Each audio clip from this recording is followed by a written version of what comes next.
and I've been using it for a couple of weeks, and I think it's working pretty good. So I just want to show you how this works. So for those of you who are new to the Ubuntu phone, one of the key things about it is that it doesn't require any hardware buttons.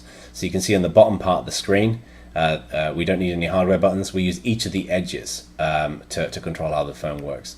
Now, you see the screen just shut off? Well, that's one of the first features that's been added, is better power management. So the screen shuts off when there's been inactivity. We tap the left edge of the screen, you can see that there's a hint to show that there's a launcher there. If I slide out a little bit, you can see this is the launcher. This is where our most commonly used applications will live. And the bottom icon in here is the Ubuntu icon. If I tap that, it takes us to our home screen.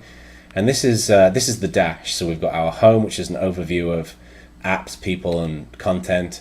We can go to the app screen, the videos as an example. You can take a look at some of the content work. So let me just hold this down here. This is going to be a little complicated because I'm going to dial myself from Skype, and I'm doing this all cross-armed right now. So let's press that button. So it just takes a second to connect. So you can see the phone's ringing, and then what I can do is I can press the answer button, and it jumps to the phone application, and the call's connected, and we're having a conversation right now. So that's what working. You can see it's an unknown contact because I'm calling from Skype on my main computer. But this works with regular phone calls. So I'm going to hang up because I don't want to talk to myself. And here you can see the history of communication with that particular contact. So you can see I've been doing lots of test calls. Let's now test how an SMS works. So I'm going to send myself a text message. Just put the phone down there again, and once again go cross-arm so I can send myself a text from Skype, and just takes a second to come through. There we go. So you can see a little notification bubble pops up again, and it just says hello world. Now, one of the things you may have noticed is on the bar at the top, the little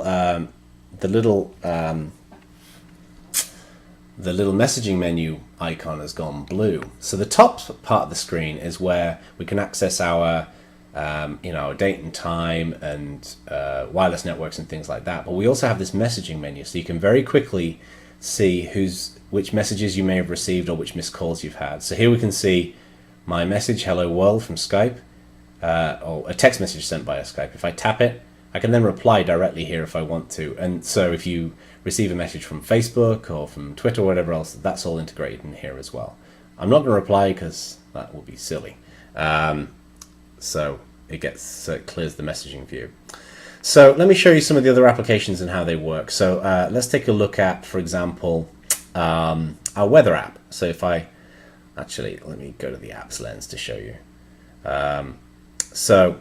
Actually, I've got it in the launcher. Here it is, weather.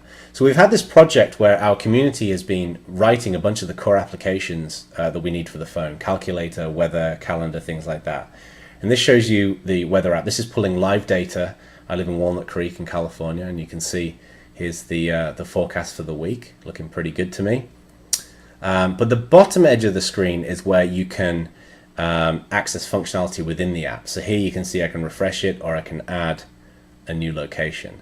So let's add a location here. So let's type in Hamburg and just do a search. You can see Hamburg in Germany. And now what it's doing is it's pulling live weather data for Hamburg. Just takes a second.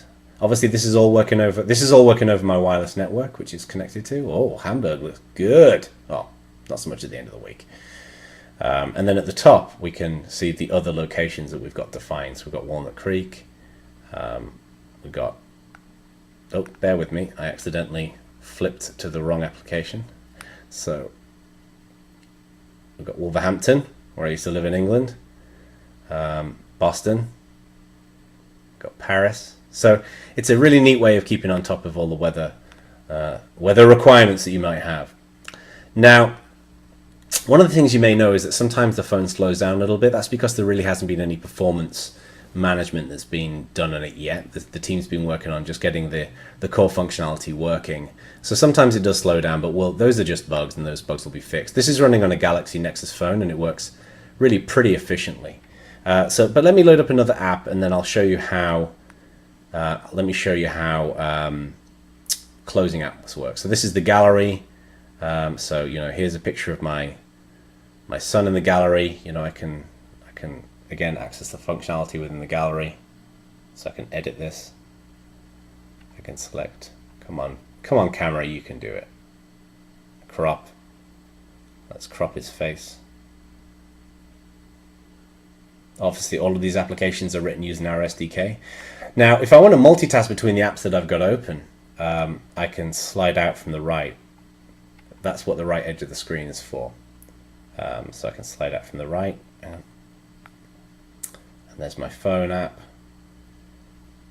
And there's my gallery.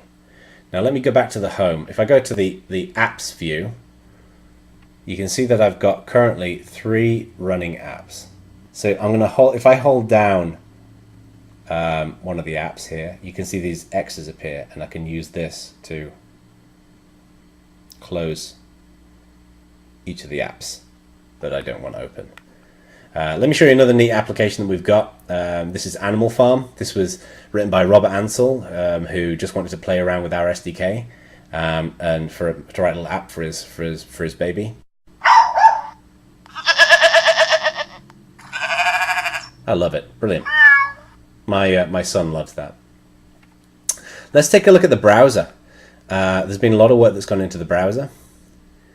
So you can see here we've got a little progress bar that is nice and Ubuntu colored. The browser works like many of the applications, works if you change the orientation. One of the neat things about the browser as well is if I slide up and I tap it, it shows history above. So if I type, you can see in the Ubuntu font. Oh, I need to type correctly. It's very hard holding the camera and typing on this using a phone. So you can see I can go to Reddit. Let's go and have a look at one other thing is that you can pinch to zoom. Well, that works great. So yeah, and then we can let's jump out of it. So you can see that much of the core functionality of the phone is working pretty good. I want to show you one other thing which I think is neat. I'm going to do a search for friends. This is an application. You can see that searching in the lenses works. And if I load this, this is the social media viewer that we've got built in. So the online accounts for connecting to Twitter and Facebook and other things is integrated. So you can see this is my social media feed. And you can see the little Facebook icons, and I've got the Twitter icons. So for example, if I tap this one, I can reply to Richard Herring's post right within here. So it's really simple. So I can reply to John right there as well. And that gives you an idea of how it works. So that's pretty much where we are right now. The focus right now is on going forward and getting a lot of the other apps written and finished. So for example, we've got another one of the core apps here is the calendar rather. And you can see here, you can select months at the top. We can add a new event. Thank you everybody for watching, and I'll have another video hopefully in a couple of months. Thank you.